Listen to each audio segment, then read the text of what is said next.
قائد المجاهدين سيد الأنصار والمهاجرين وعلى آله وأصحابه أجمعين. أما بعد رانونا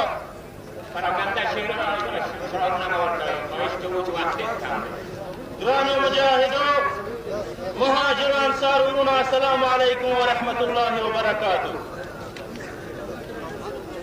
رانونا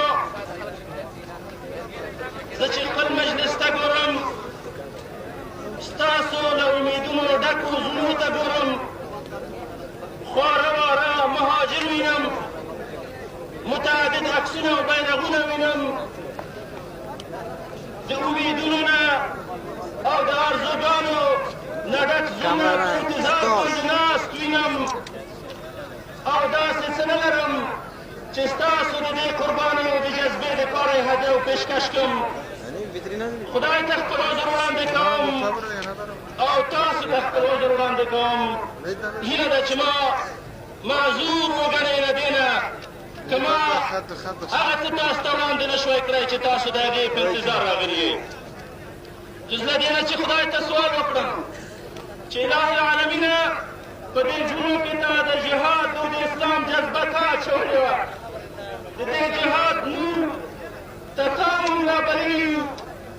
دا سخت تا جوړ کړی دی.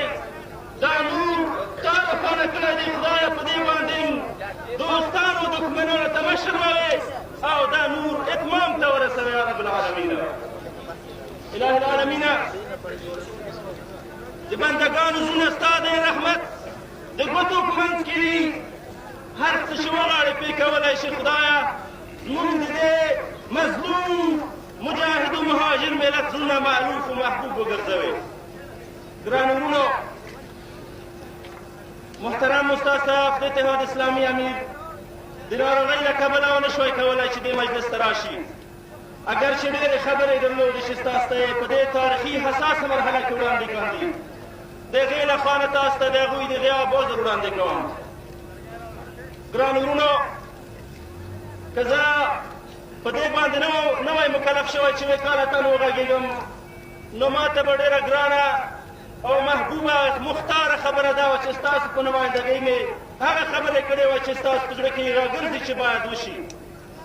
نو د دې کبله زه د اتحاد اسلامي د تنظیم په نمایندګۍ باندې څو مختصرې حساب شوې خبرې د دې دپاره کوم چې زموږ د جهاد په دې تاریخي مرحله کې حساب شي ثبت شي او د افغانستان مسلمان ملت هم خپل براعت د ذمې په یوه ورځ د ورځو کې خپله ثابته کړې وي.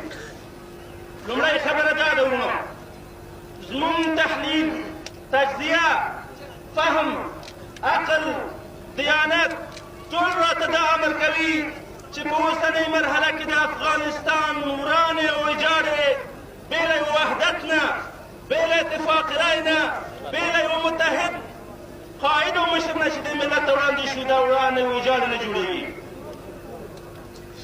زموږ د جهاد اوسنۍ مرحله د اوسنۍ مرحلې علاج په دې تعدد د تنظیمونو د اسواتو کې نشي کېدلی.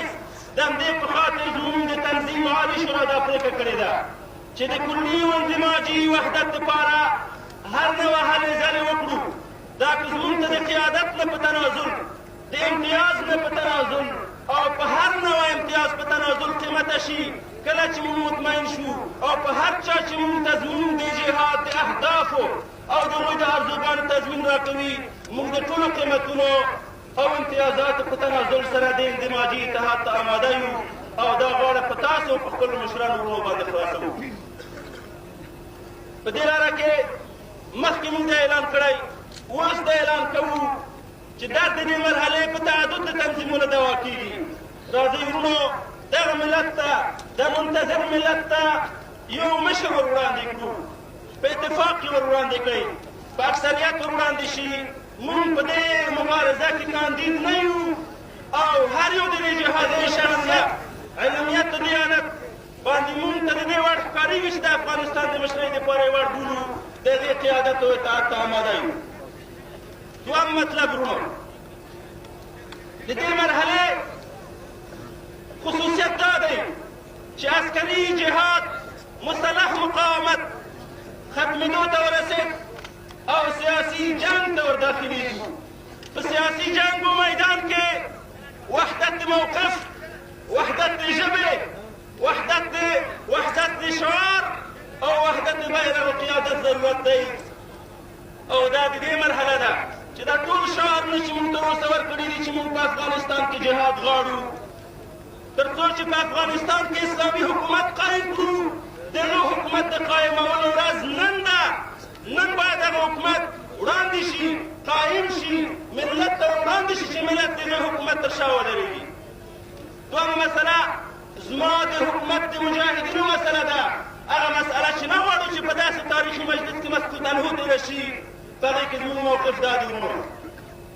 موږ دې فیصلې او نتیجې ته رسېدلي یو چې هر حکومت چې په افغانستان کې بې د جهاد د پېژندل شویو مطمئنو مسلمانو اسلامي تنظیمونو د توافق په منځ کې چې کوم حکومت رادرومي، بې له هغه حکومت نه هېڅ بل حکومت د افغانستان درد نشي دعوه کولی، په افغانستان کې د جنګ مخنیوی نشي کولی او د افغانستان ورانې ویجاړې نشي آبادولی.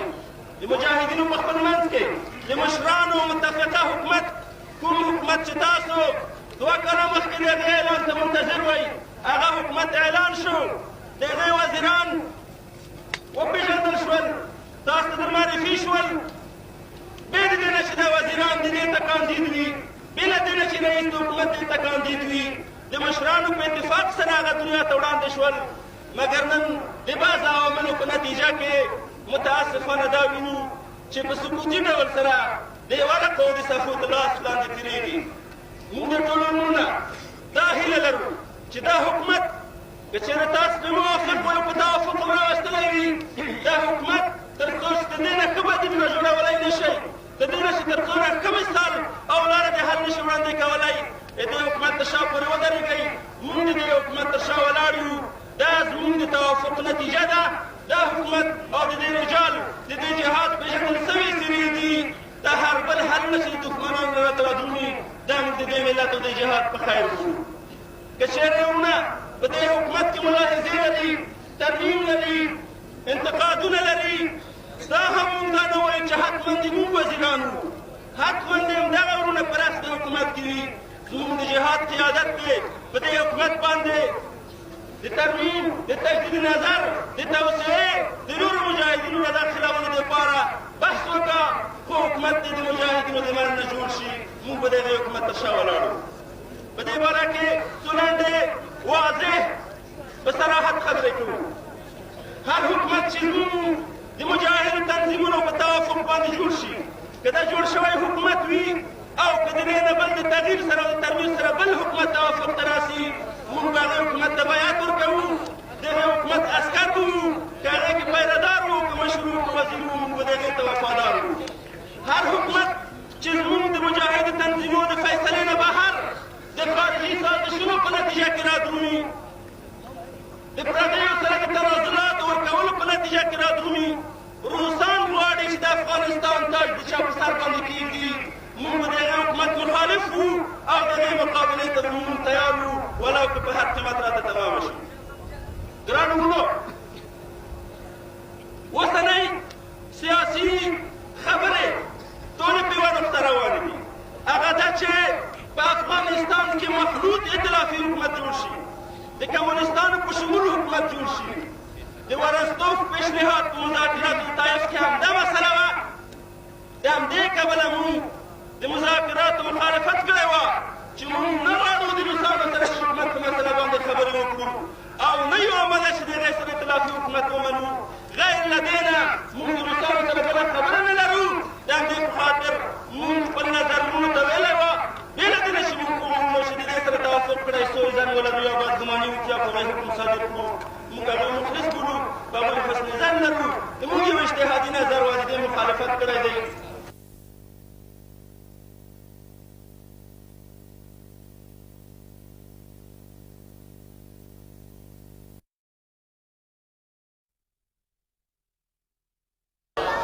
که چېرې موږ اوس رئیس دولت معرفي کړی وای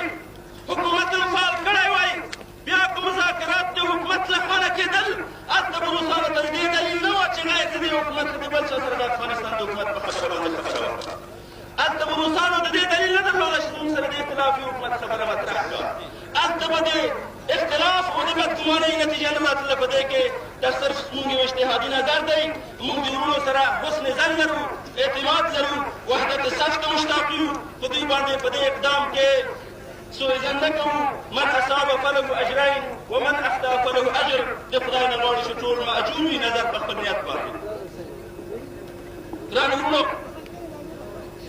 درېیمه مسله دا ده چې موږ ته د دې جهاد قماندانان، مشران، د سنګر خلک، بل مجاهدین، د جهاد د هغه فراریانو نه چې ټول د جهاد عمر یې د امریکا او د اروپا په کابارو کې تېر کړی دی، هغه شرف لري، هغه د دې ملت د قیادت انتخاب او کاندید خلک دي. په هېڅ قیمت سره دې ته آماده نه یو چې هغه تښتېدلي فراریان دې بیا د قهرمانو، فاتحو مجاهدینو په سر باندې حکومت وکړي.